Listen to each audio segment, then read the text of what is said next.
शंकर जी के 5 मुख तत्पुरुष, सदोजात, वामदेव, अघोर व ईशान हैं। उन्हीं शंकर जी के अंशावतार हनुमान जी भी पंचमुखी हैं। मार्गशीर्ष मास की कृष्ण पक्ष की अष्टमी तिथि को पुष्प नक्षत्र में सिंह लगन तथा मंगल के दिन पंचमुखी हनुमान जी ने अवतार धारण किया। हनुमान जी का ये स्वरूप सभी प्रकार की सिद्धियों को देने वाला है। तो आइए जानते हैं हनुमान जी ने क्यों धारण किए पंचमुख। ओम गणपति में आपका स्वागत है। सनातन धर्म से जुड़े रोचक तथ्यों और कथाओं के लिए हमारे चैनल को सब्सक्राइब कीजिए और हमारे नए वीडियोस की जानकारी आपको बराबर मिलती रहे, इसके लिए बेल आइकन दबाना मत भूलिए। श्री राम और रावण के युद्ध में जब मेघनाद की मृत्यु हो गई, तब रावण धैर्य न रख सका और अपनी विजय के उपाय सोचने लगा। तब उसे अपने सहयोगी और पाताल के राक्षस राज अहिरावण की याद आई, जो मां भवानी का परम भक्त होने के साथ साथ तंत्र मंत्र का भी ज्ञाता था। रावण सीधे देवी मंदिर में जाकर पूजा में तल्लीन हो गया।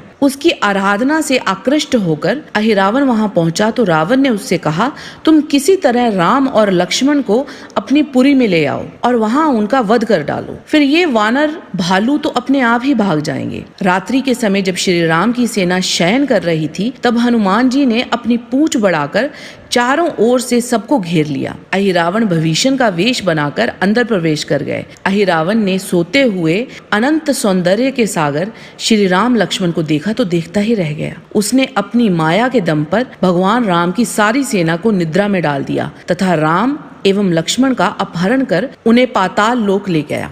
आकाश में तीव्र प्रकाश से सारी वानर सेना जाग गई। विभीषण ने यह पहचान लिया कि यह कार्य अहिरावण का है और उसने हनुमान जी को श्री राम और लक्ष्मण की सहायता करने के लिए पाताल लोक जाने को कहा। हनुमान जी पाताल लोक की पूरी जानकारी प्राप्त कर पाताल लोक पहुँचे। पाताल लोक के द्वार पर उन्हें उनका पुत्र मकर ध्वज मिला। हनुमान जी ने आश्चर्यचकित होकर कहा, हनुमान तो बाल ब्रह्मचारी है, तुम उसके पुत्र कैसे? मकर ध्वज ने कहा कि जब लंका दहन के बाद आप समुद्र में पूंछ बुझाकर स्नान कर रहे थे, तब श्रम के कारण आपके शरीर से पसीना झर रहा था, जिसे एक मछली ने पी लिया। वह मछली पकड़कर जब अहिरावण की रसोई में लाई गई और उसे काटा गया तो मेरा जन्म हुआ। अहिरावण ने ही मेरा पालन पोषण किया, इसीलिए मैं उसके नगर की रक्षा करता हूँ। हनुमान जी का मकर ध्वज से बाहु युद्ध हुआ और वे उसे बांध कर देवी मंदिर पहुंचे, जहां श्री राम और लक्ष्मण की बलि दी जानी थी। हनुमान जी के आग्रह पर देवी अदृश्य हो गई और उनकी जगह स्वयं रामदूत देवी के रूप में खड़े हो गए। उसी समय श्री राम ने लक्ष्मण से कहा, आपत्ति के समय सभी प्राणी मेरा स्मरण करते हैं, किंतु मेरी आपदाओं को दूर करने वाले तो केवल पवन कुमार ही हैं, अतः हम उन्हीं का स्मरण करें। लक्ष्मण जी ने कहा, यहाँ हनुमान कहाँ? श्री राम ने कहा, पवन पुत्र कहाँ नहीं है, वे तो पृथ्वी के कण कण में विद्यमान हैं। मुझे तो देवी रूप में भी उन्हीं के दर्शन हो रहे हैं। हनुमान जी ने वहां 5 दीपक 5 जगह पर 5 दिशाओं में रखे देखे, जिसे अहिरावण ने मां भवानी की पूजा के लिए जलाया था। ऐसी मान्यता थी कि इन 5 दीपकों को एक साथ बुझाने पर अहिरावण का वध हो जाएगा। हनुमान जी ने इसी कारण पंचमुखी रूप धरकर वे 5 दीपक बुझा दिए और अहिरावण का वध कर श्री राम और लक्ष्मण को कंधों पर बिठाकर लंका की ओर उड़ चले। पंचमुखी हनुमान जी का पूर्व की ओर वाला मुख वानर का है, जिसकी प्रभा करोड़ों सूर्यों के समान है। वह विकराल दाढ़ों वाला है और उसकी भ्रिकुटियां चढ़ी हुई हैं। दक्षिण की ओर वाला मुख नरसिंह भगवान का है। यह अत्यंत उग्र तेज वाला भयानक है, किंतु शरण में आए हुए के भय को दूर करने वाला है। पश्चिम दिशा वाला मुख गरुड़ का है।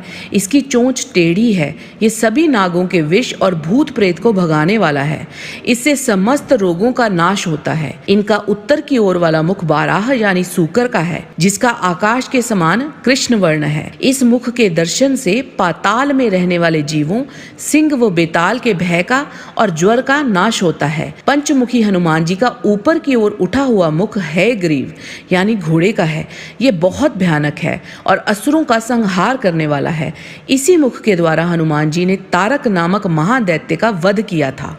पंचमुखी हनुमान जी में भगवान के 5 अवतारों की शक्ति समाई हुई है, इसीलिए वे किसी भी महान कार्य को करने में समर्थ हैं। पंचमुखी हनुमान जी की पूजा अर्चना से वाराह, नरसिंह, हयग्रीव, गरुड़ और शंकर जी की उपासना का फल प्राप्त हो जाता है। जैसे गरुड़ जी बैकुंठ में भगवान विष्णु की सेवा में लगे रहते हैं, वैसे ही हनुमान जी श्री राम की सेवा में लगे रहते हैं। जैसे गरुड़ की पीठ पर भगवान विष्णु बैठते हैं, वैसे ही हनुमान जी की पीठ पर श्री राम लक्ष्मण बैठते हैं, गरुड़ जी अपनी माँ के लिए स्वर्ग से अमृत लाए थे, वैसे ही हनुमान जी लक्ष्मण जी के लिए संजीवनी बूटी लेकर आए। तो दोस्तों, कैसा लगा आपको हमारा आज का वीडियो?